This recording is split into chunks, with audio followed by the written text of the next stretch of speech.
Hello, YouTubers. Welcome to another edition of World Cinema Reviews. This is your host, Frank Devam. Excuse me, clear my throat. So, today it's a very special day because we have another entry from an independent source. I've been watching a lot of Hollywood films lately, and let's just say I've just been very disappointed. I got out of watching Exodus, Gods and Kings. What a piece of crap. I already did a video on it. Then I watched the horror movie Ouija, and man, that was suck. And maybe I'll do a video on it, but it's just that, sometimes you just gotta walk away and go to the independent source, and this is where the video today is gonna go. We're gonna revisit an old friend, a very young old friend, and his father, Suma Jr. and Suma 126. If you haven't seen my videos before, Suma Jr. is an accomplished filmmaker, starting like at the early age of 8 years old, and I think he's like 10 now or something like that. He's already, if you haven't seen Billy and Billy 2, they're awesome independent films. Please check them out. And then there was Horror House, which is incredibly nice, incredibly creepy. And now he's coming with a new release called The Wish. Short recap. Suma Jr. I think he's been really successful as a young director. Because obviously he's been influenced by his father. They both watch horror movies together. Reminds me of me and my dad when I started watching horror movies when I was 8 years old, and I just loved them ever since.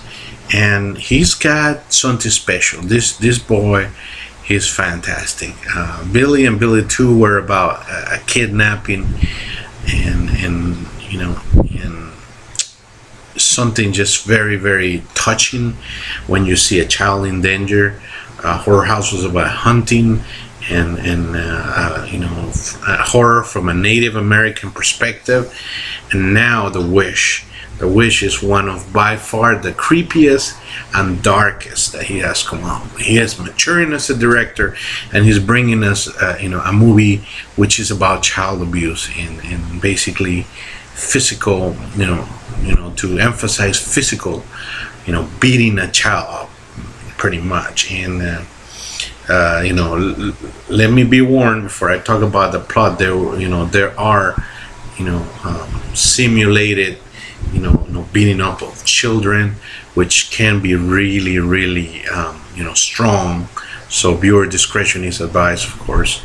But by far, I have always said in my videos that when you get a director that talks about something that's horrible in real life and that applies it to the screen, it's always much more effective, because you can see a vampire movie or a zombie movie, that stuff's not going to happen. You can get creeped out. But the difference is, but it's not, it's fake. But the difference is that there are, horrible people out there that are beating up their children, in horrible ways, or doing some bad stuff to them. So this is a delicate subject matter by far.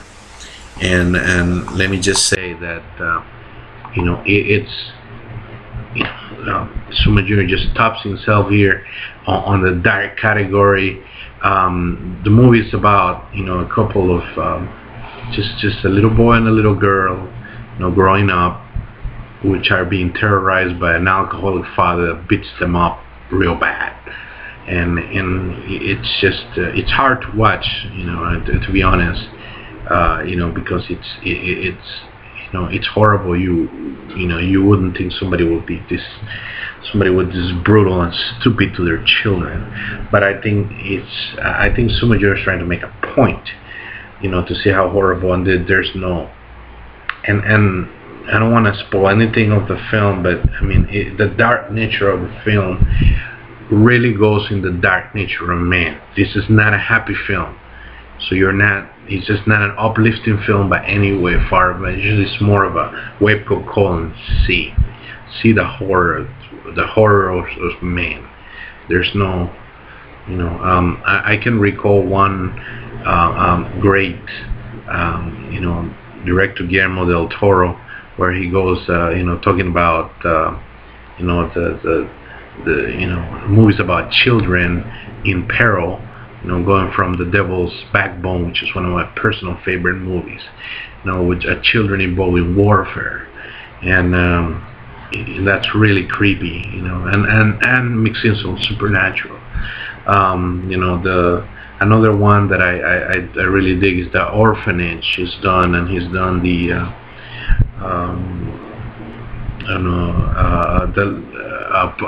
how does it go? Pan's Labyrinth. Pan's Labyrinth. That's what I was thinking about. And the movie just follows up as the boy just kind of fantasizes and dreams and has nightmares, and he's got this wish, which I'm not going to tell you what it is, and I'm not going to tell you where the film goes, but it's just a very, very tragic, tale of abuse and escape through some supernatural and homicidal sources, which I think that in that way it's really good. It's really good. I like I like how he has evolved. I like the beginning shots. How he's taking his time setting up. I like the creepiness of the dolls. There's a lot of dolls involved in here. A lot of subtle horror. There's not a lot of jump scares per se. I mean, it's for a very short film, the 21-minute range. I think it's a definite watch for you. I'm gonna put a link down below so you can watch it and support this young filmmaker. To be honest though, I still prefer Billy 1 and Billy 2 as my personal favorites. The kidnapping of children and the way it's treated. That's to me my favorite. However, I think that you should watch this film with caution and an open mind, and I think you'll be pleasantly surprised, and I want you to check out all his work. One more thing, one more comment. I love the music. Again, he does great with the music. It's just I also want to give personal kudos to the little girl, Casey. She's that's pretty good. It's a pretty good job, pretty creepy in times as well, and of course Zuma 126, the father, which is pretty good. Like, makes me really want to hate him. He's great villain in this one. I think I hate him worse than I hated on Billy, because he plays a scumbag. Right to the point. And I know Zuma 126, he loves his child and he's an awesome father, but he does a great acting job. So overall, I would recommend you this film. It's definitely 2 thumbs up film. Watch it, continue doing work. I hope we see more of your work pretty soon. Zuma Jr. and Zuma 126, take care. God bless everybody. Go to Zuma 126, watch it, subscribe, support his video. If you like my videos, like me, subscribe. I can always I can say that I am honored to have been able to review some Zuma Jr.'s films, and I hope that he grows up and goes on to get a great career. Take it easy, guys, and be cool.